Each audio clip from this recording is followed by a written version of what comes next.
Welcome to BamfordRose and another question of the week. In this week's question of the week, it is taking on an Aston Martin as a project car. Let's go and see if it's worthwhile, and let's go and see if the prices that projects are trading for is a fair reflection of what it's going to take to put that car back on the road.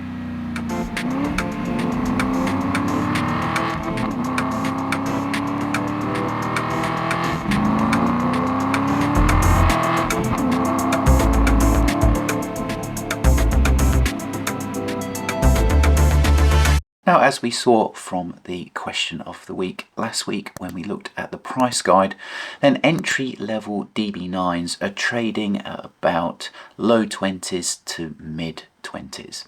So here we have an advert for a car at entry level, and it's about 23k, and pictured above it we've got a project, if someone's lucky enough to buy this one.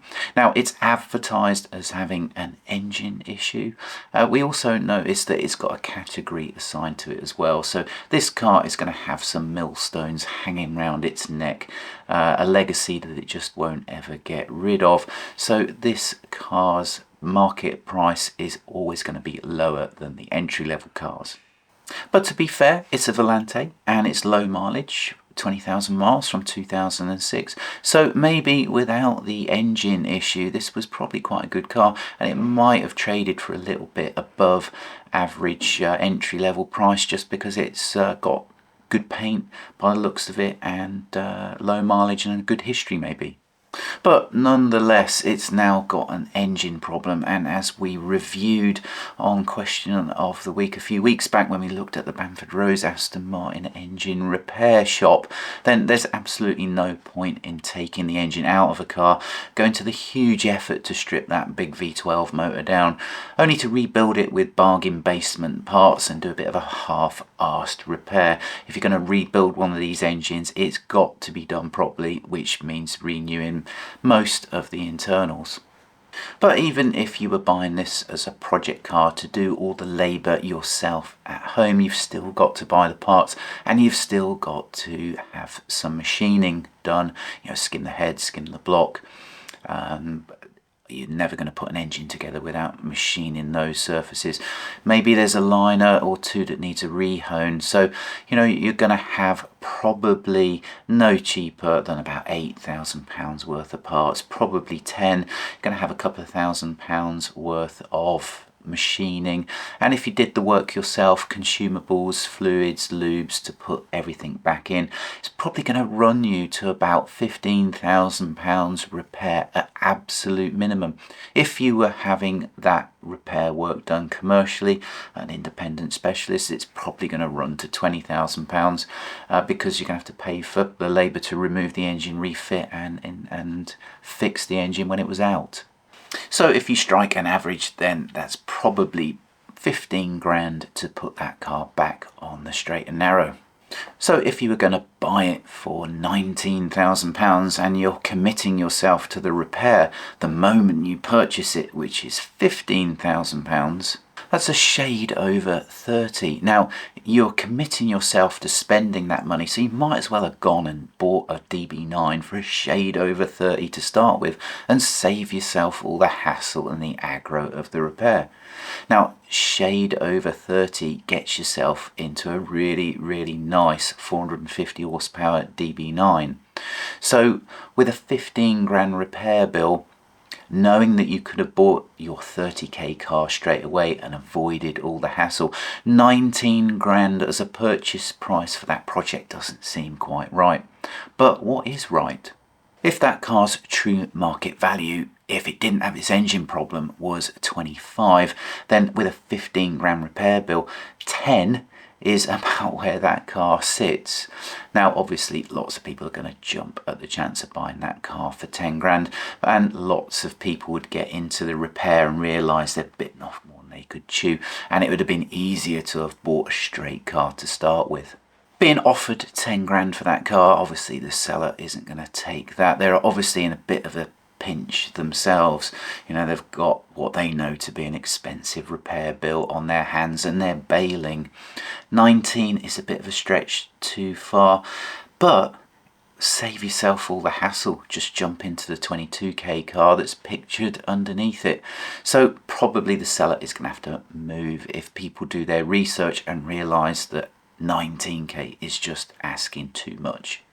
Now let's move on to a V8 example of a project car. Now, like for like, an 05 V8 Vantage compared to a 05 DB9, the V8 Vantages tend in general to trade for a little bit more money than the DB9. Now we've got a 4.7 2008 car here.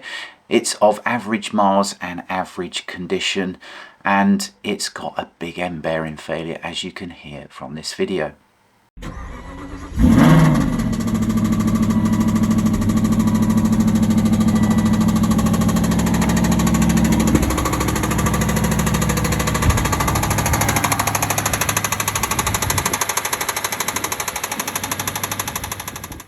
Now this car's value in the marketplace would be about £38,000 maybe. It's not the best example, as I say. It's certainly going to go for no more than 40. Now you can already hear from that video that it's going to need a new crankshaft, a couple of new rods, pistons, maybe some liner rehoning, and with gaskets, seals, consumables, machining, we're not going to get any change from 10 grand from parts spend on that engine repair. A couple of grand machining puts it at 12 grand if you were going to do all of the work yourself. Now if you need a garage to take the engine out, rebuild the engine and fit it back in, probably on a V8, don't know, something like that, £7,000. So we're about £17,000 to repair that car properly. Now looking at its market value of 38 grand, that means that take the 17 off the 38, you're left with something like low 20s. So even if you paid 20 grand for that car, that 2008 4.7, you're committing yourself immediately to that repair bill. So rather than the project cost being a straightforward case of market value minus repair, you have to factor in the hassle, because you could have just added 5 or so grand to that 20 and got a perfectly usable 4.3 instead of buying a car that's going to be off the road and in a garage for months. Again, what's the value of this car? 10 grand, 15 grand. But whilst 10 or 15 grand for that V8 Vantage, same as the DB9, is about the right price, there'll always be someone out there that buys it for a higher price, and as I've mentioned earlier, realise when they get into it that they've been caught out, bitten off more than they can chew, and at the end of it, when they've put all their time into it and all of their money, then they might as well just taken their original purchase price, added that time and money onto that and gone and bought something straight to start with. So for this V8 Vantage, I don't even think it's worth 15 grand as a project. But that's just my opinion. Let me know what you think in the comments. I think as the next few years tick on, we're going to see more of this, because there are going to be early V8s and DB9s that suffer catastrophic engine failures, gearbox failures, and the cost to repair these cars is going to put it at a real consideration to the current owner compared to market value. So distressed sales are probably going to become more frequent. And if you're buying a distressed car and you're going to do all the work at home DIY, then it probably does make a lot of sense, especially if you do get the car at a bargain price to start with. But if you're going to need a garage to do the repair work for you, then think long and hard about the purchase price to start with, because you'll probably get to the end of the journey and realise that it wasn't worthwhile. And on a final point, I'd put some caution out there about buying a second-hand engine that you had no knowledge of its history.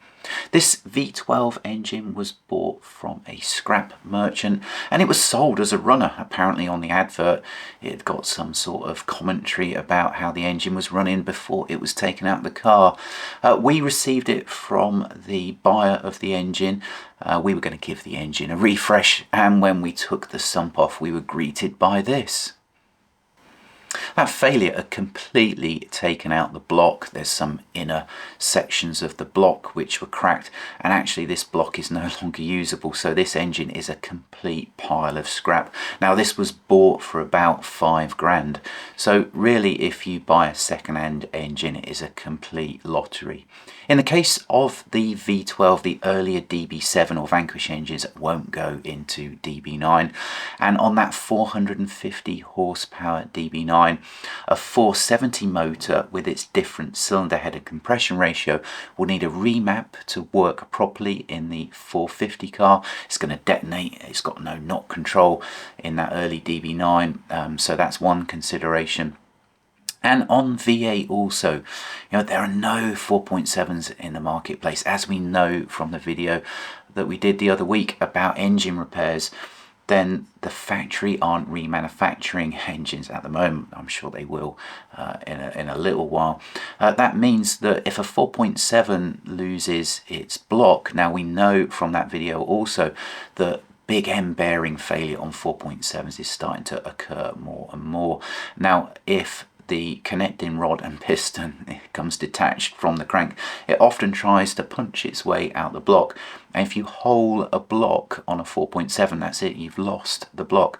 There are no 4.7s out there, and I know some cars that have had to have 4.3 engines fitted to them because these are available second-hand. Maybe they're ex-motorsport engines or something like that, okay with a refresh, and they've had to have 4.3 engines fitted in the 4.7s just because there are no 4.7s in the marketplace.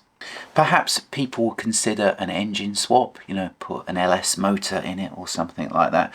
But again, I think if you look at your all-up spend and you're always going to have a bit of a mongrel of a car, then you're better off, instead of buying the project at 18 grand, then just go and buy your straight Aston with pedigree and no category around its neck to start with. You've got something that you can use straight away, and you've got something that is going to have resale value. Hope you enjoyed that question of the week. As always, really helps us if you can subscribe to the channel, click us a like, and let us know about your experience with project cars. Have you bought one? Did it turn out okay? Would you have sooner have bought a straight car to start with? We'll see you on the next question of the week.